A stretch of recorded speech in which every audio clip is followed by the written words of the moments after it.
처음 이력서의 양식을 이렇게 보니까 항목 항목 하나하나 다 자기 자랑을 하는 것 같더라고요. 그래서 먼저 가족 사항을 적었습니다.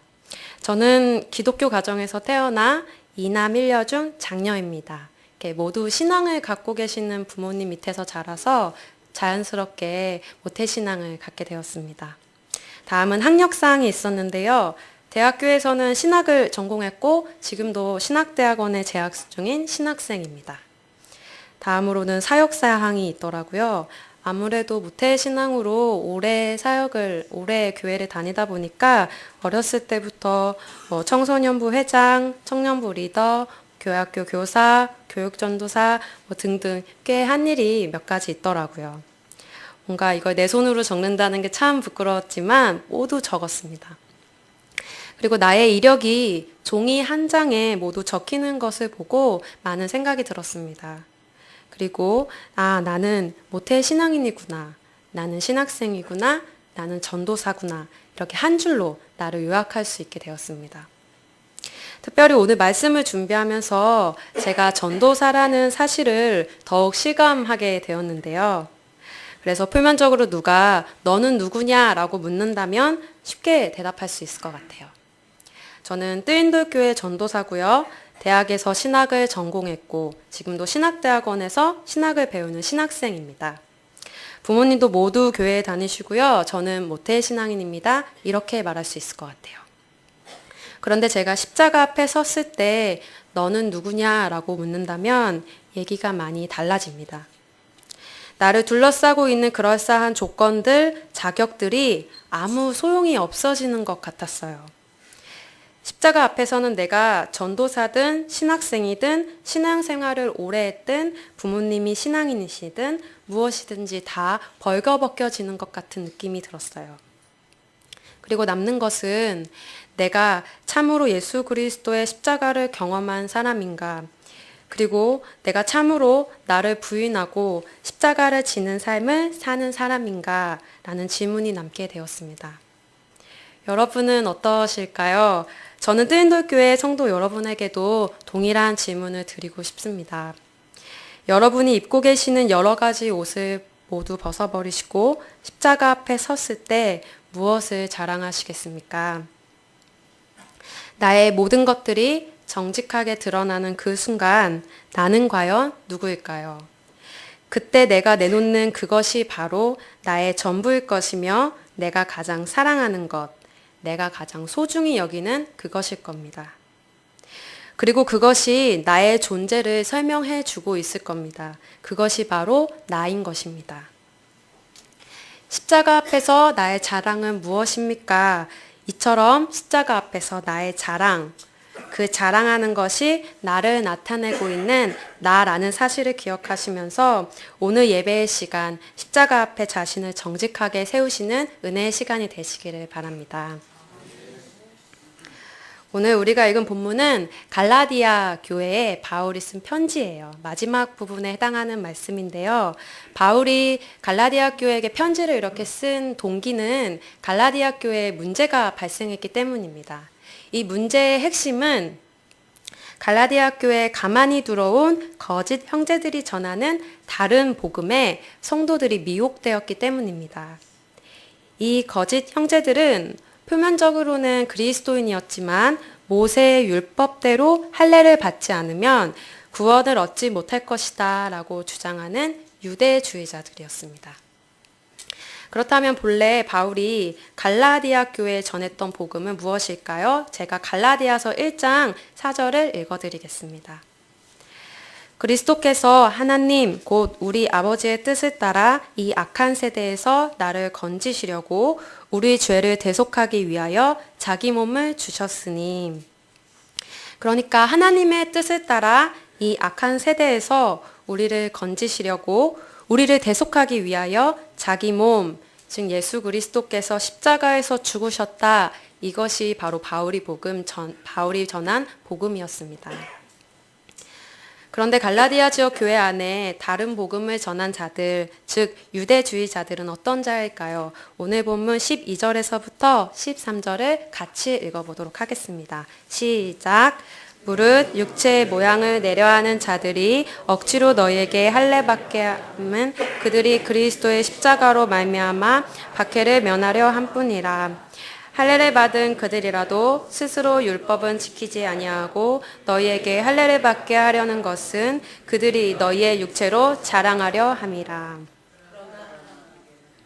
네, 여기까지 13절까지 읽겠습니다.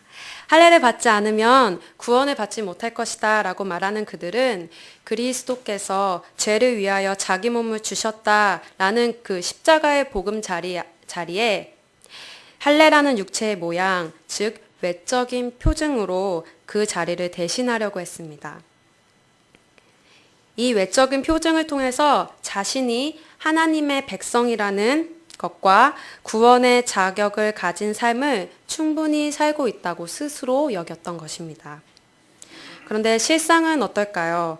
그들이 육체의 모양을 내려고 했던 것 뿐이었습니다. 겉으로는 드러나기 쉬운 방법으로 남들 앞에 좋게 보이려고 했지만 그리스도의 고난에 참여할 용기는 없었던 자들입니다. 그래서 그들은 내면이 개혁되고 변화되는 것이 아니라 겉으로 나타나는 외적인 모양만 갖춘 자들이었습니다. 이것은 우리가 하나님 앞에서 어떤 것을 자랑하느냐, 즉 내가 누구이냐 하는 문제, 하는 질문을 우리들에게 던져줍니다. 그들은 할례라는 표징을 통해서 하나님의 백성인 것을 드러냈던 것처럼 우리도 여러 가지 모양으로 그리스도인인 것을 드러낼 수 있습니다. 찬양을 하고요, 말씀을 듣고요, 기도를 드리고요. 또한 하나님께 헌금도 드리고 봉사도 하고 직분도 갖고 있습니다. 이렇게 여러 가지 그리스도인이라는 것을 외적으로 나타낼 수 있는 것이 모두 나쁜 것은 아니다 할지라도 이것들은 모두 고상한 종교인이라면 누구든지 할 수 있는 그런 것들입니다. 그래서 내가 표면적으로는 모태신앙인이고 내가 전도사고 내가 신학생이고 내가 신앙생활을 오래 했고 나의 부모님이 신앙인이시든 간에 그것이 모두 관계없이 그리스도를 통해 십자가 앞에서 거듭난 그리스도인이라는 것만 나를 보장해 주고 나에게 모든 위안이 된다는 것입니다. 참 그리스도인은 이런 표면적인 모양이 설명하는 것이 아니라 십자가와 함께 고난을 받으며 내 삶이 죽는 삶, 이를 사는 사람이 십자가를 통해 내 내면의 깊은 개혁과 변혁을 일으키는 삶을 사는 것입니다. 그렇다면 이 자리에 모인 뜨인돌교회 성도 여러분들은 어떠십니까? 육체의 모양이 여러분을 증거하고 있습니까? 아니면 복음을 통한 심령의 거듭남이 여러분을 증거하고 계십니까? 우리는 신앙의 기간이 길어질수록 또 나의 이력의 숫자들이 또 늘어날수록 그것들이 내가 그리스도인이라는 사실을 보장해준다는 안정감을 누리고 싶을 때가 참 많은 것 같습니다. 그럼에도 불구하고 나를 날마다 둘러싸고 있는 이 표면적인 모양들을 다 벗어버리시고 십자가 앞에서 정직하게 나아가려는 몸부림이 우리들에게 필요합니다. 그래서 우리를 죄에서 대속하기 위하여 자기 몸을 주셨다라는 이 부분을 진지하고 또 깊숙하게 묵상해야 합니다. 그럴 때 내가 누구인지 알게 되기 때문입니다. 내가 얼마나 부패한 존재인가, 내가 얼마나 하나님 앞에 자랑할 것 하나 없는 비참한 존재인가, 내가 하나님 없이 살 수 있을 것처럼 다 누리고 다 가지고 있다는 생각을 얼마나 많이 했었는가. 이런 내 모습이 부끄러워서 하나님 앞에 서고 싶지 않고 나아가고 싶지 않아서 숨었던 적은 얼마나 많이 있었는지 말입니다. 그리고 우리는 이럴 때마다 자기 몸을 주신 그리스도 십자가의 은혜가 더욱더 크게 깨달아져서 나의 심령이 깨지고 나의 심령이 변화되고 나의 심령이 거듭나는 경험들을 하게 됩니다. 우리 뜨인돌교회는 어떤 교회입니까? 교회가 교회의 모양을 가질 수는 있습니다. 그런데 십자가 앞에서 회개하는 능력과 내면의 개혁과 변화가 일어나지 않는다면 그것은 뜨인돌교회가 아닐 것입니다. 우리 뜨인돌교회는 십자가 앞에서 나를 깊숙이 나의 속 깊은 그 속사람이 변화하도록 부르심을 받은 성도들의 모임입니다. 그래서 모양만 가지고 힘을 잃어가 비판받는 한국교회의 안타까운 현실 앞에서 아니다, 교회는 이런 곳이다. 아니다, 복음은 이것이다. 아니다, 성도란 이런 사람이다. 라는 것을 증거하는 삶을 살아가는 뜨은돌교회 우리 성도 여러분들이 되시기를 바랍니다. 계속해서 14절 말씀 한 절만 더 봤으면 좋겠어요. 14절 말씀 함께 읽어보시겠습니다. 그러나 내게는 우리 주 예수 그리스도의 십자가 외에는 결코 자랑할 것이 없으니 그리스도로 말미암아 세상이 나를 대하여 십자가에 못 박히고 내가 또 세상에 대하여 그러하니라. 여기서 말하는 세상은 그냥 우리가 살아가고 있는 이 피조 세상을 말하는 것이 아니라고 합니다. 이 세상은 죄와 악의 세력이 지배하는 세상의 질서와 그것의 규제를 받는 인간 삶의 방식을 가리킨다라고 이해하시면 좋습니다. 구체적으로 말한다면 부패한 인간의 가치관, 그리고 우선순위, 기준들이 바울이 말하는 이 세상이라고 보시면 됩니다. 이런 세상이 바울을 십자가에 못 박힌다고 말합니다. 이 말이 어떤 뜻일까요? 다른 말로 표현하자면 세상의 질서를 따르지 않는 바울에게 세상이 바울을 소외시키고 바울에게 실패자, 패배자라는 것을 붙여준다는 것입니다. 세상의 질서를 따르지 않고 세상의 기준을 따르지 않는 그 바울에게 너는 실패자야, 너는 패배자야, 너는 너를 소외시키고 이 땅에서 낙오시킬 거야 라고 말하고 있는 것과 같습니다. 그래서 세상은 세상이 부여하는 기준, 가치, 질서들을 따르지 않는 자에게 실패자, 패배자, 무가치한 사람, 무가치한 존재라고 말합니다. 이것은 그저 성경에 나와 있는 표현이나 우리와 상관없는 이야기가 아니라 실상 우리와 우리의 삶에 되게 밀접하게 관계되어 있는 현실적인 문제입니다. 왜냐하면 우리가 이 악의 세력이 지배하고 그런 기준들이 팽배한 이 세상 속에 살고 있기 때문입니다. TV 프로그램 얘기를 하나 하고 싶어요. 몇 년 전 한 TV 프로그램에서 키 작은 남자는 루저다 라는 발언을 해서 논란이 된 적이 있습니다. 기억하십니까? 네. 180cm의 키를 소유하지 못한 남자는 루저, 즉 실패자라는 것입니다. 우리나라에 180cm 이상의 키를 소유하지 못한 남성은 전체 88%나 된다고 해요. 그래서 88%의 남성분들이 모두 분노했어요. 모두 붕괴하시고 모두 이것들에 대해서 말도 안 되는 얘기다 이렇게 하면서 분노했던 기억이 많이 납니다. 그래서 방송사를 상대로 정신적 피해를 입었다면서 손해배상을 청구하는 남성들까지도 있었던 일인데요. 그 당시 저는 대학생이었는데 저희 청년부 목사님은 180 이상이셨어요. 그래서 저희들을 향해 너희들은 루저다 막 이렇게 말씀하시고 저희들은 이렇게 분노했던 기억이 나는데 남성분들이 많이 화가 나시면서 그럼 여자는 뭐냐? 키 작은 여자도 실패자다 막 이렇게 말씀하시니까 저도 막 분노가 나고 나도 키 안 큰데 이런 마음이 있었던 기억이 납니다. 결국 이 프로그램은 폐지가 되었고 수많은 루저 패러디들이 만들어졌습니다. 근데 사람들이 왜 이렇게 분노했을까요? 그냥 말도 되지 않는 얘기야 하고 지나쳤을 수도 있는 이야기에 너무 민감하게 반응한 것은 아닐까요?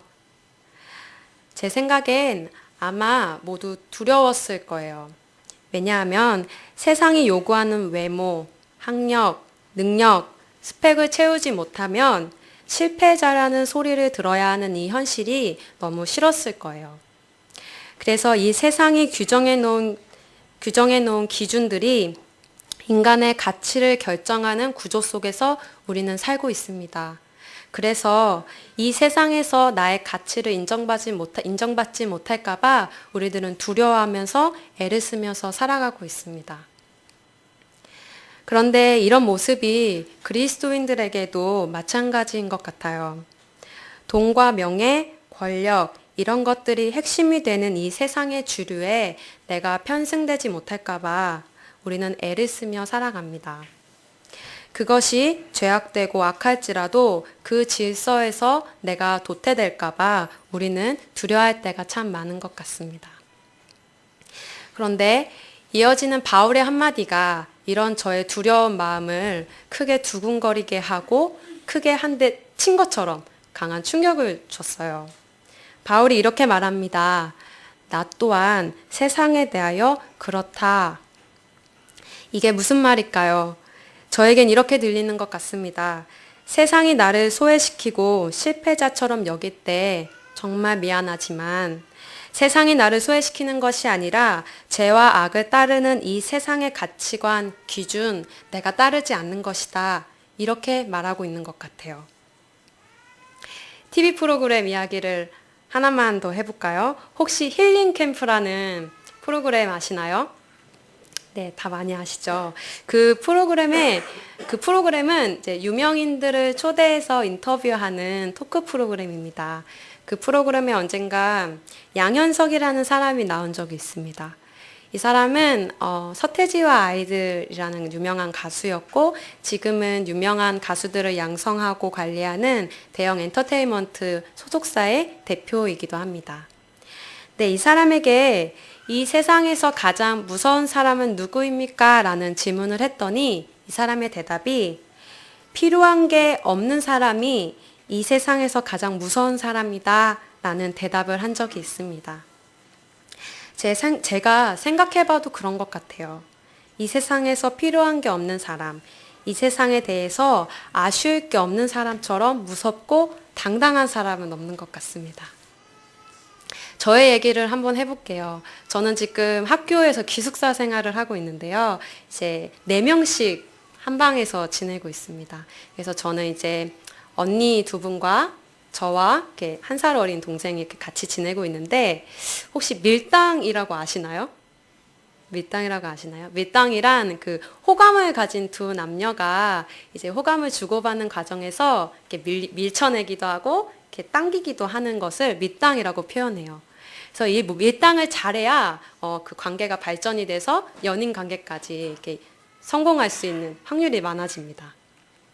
네, 저희 방 중에 이렇게 나이가 많은 언니 한 분이 계세요. 제가 볼 때 이 언니는 밀당의 고수예요.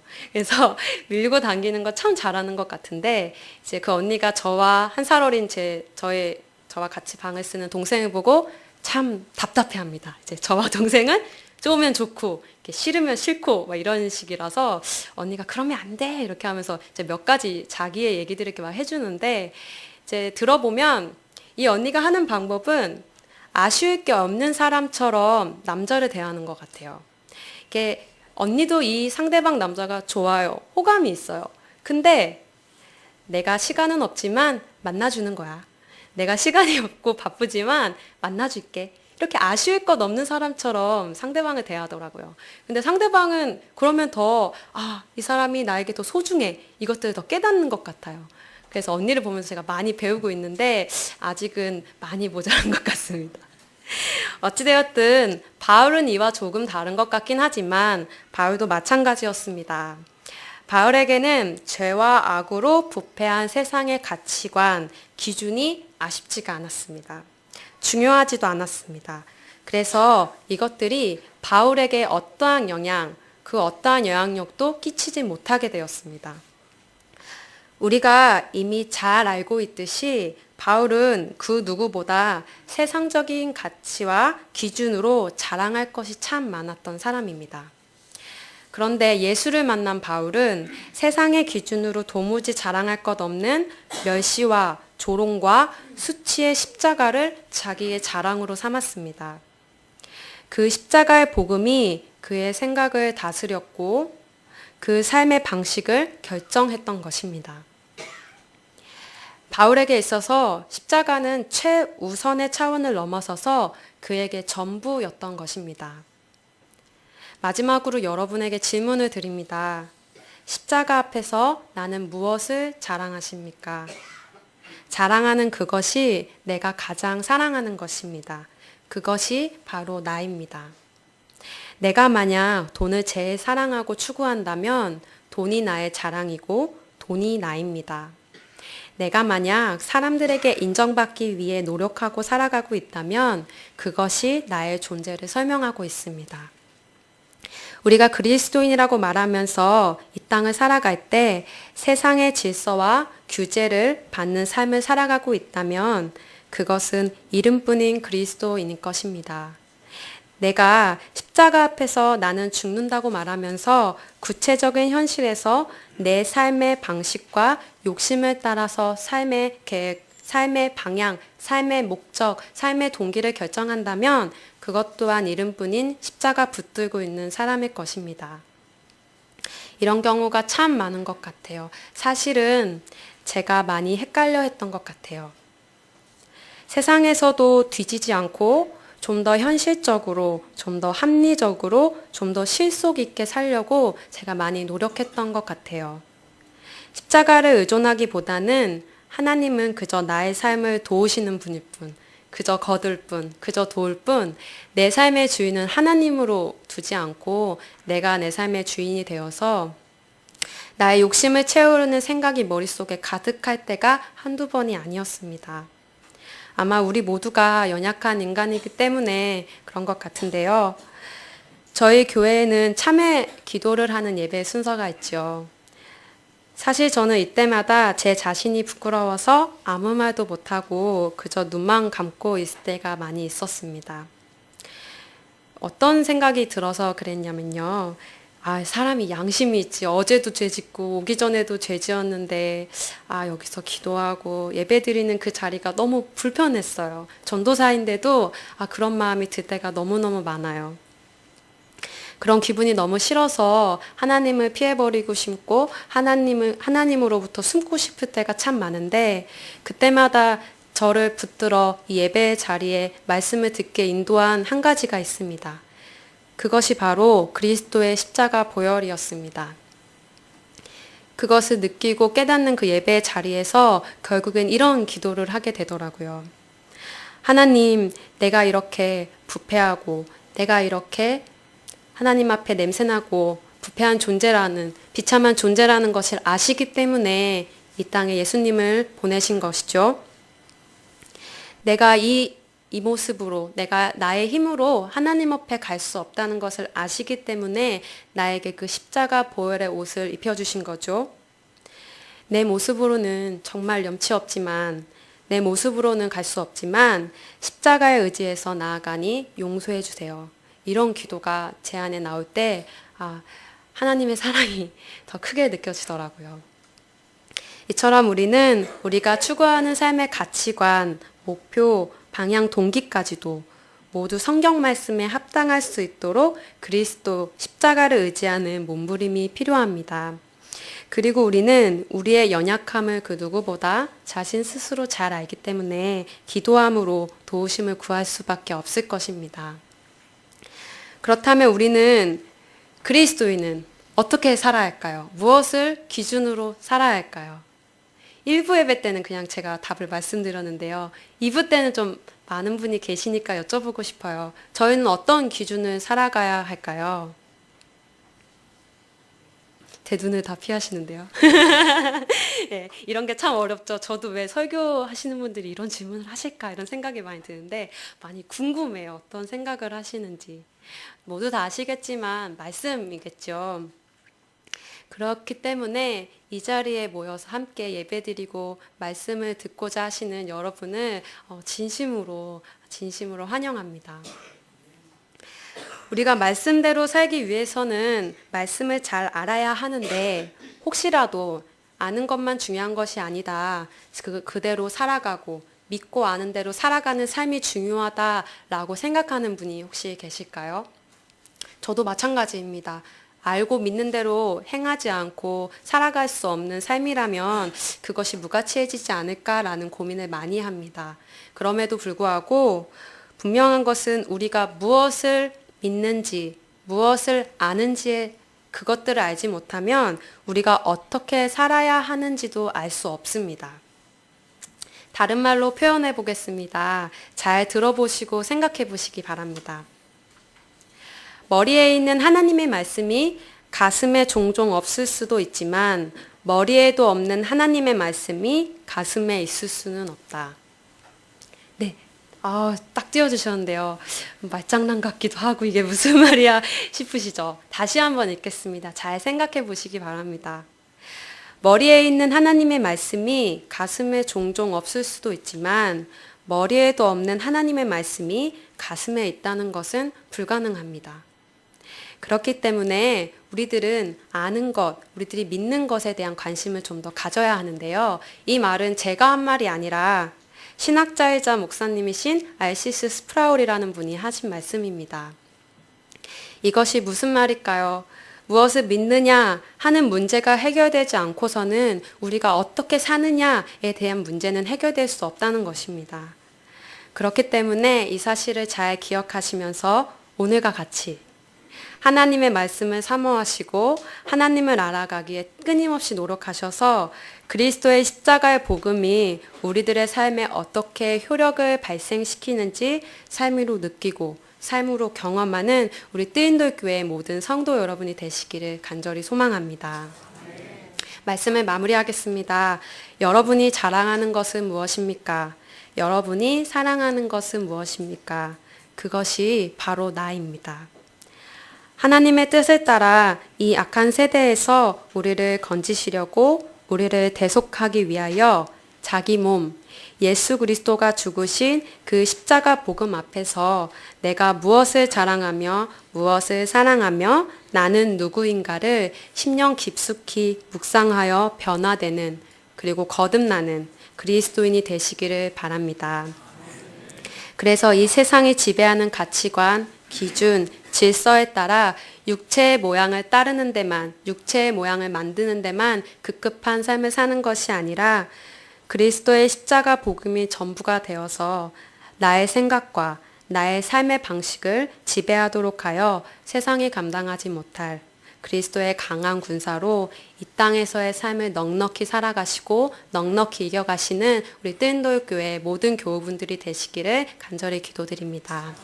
기도드리시겠습니다.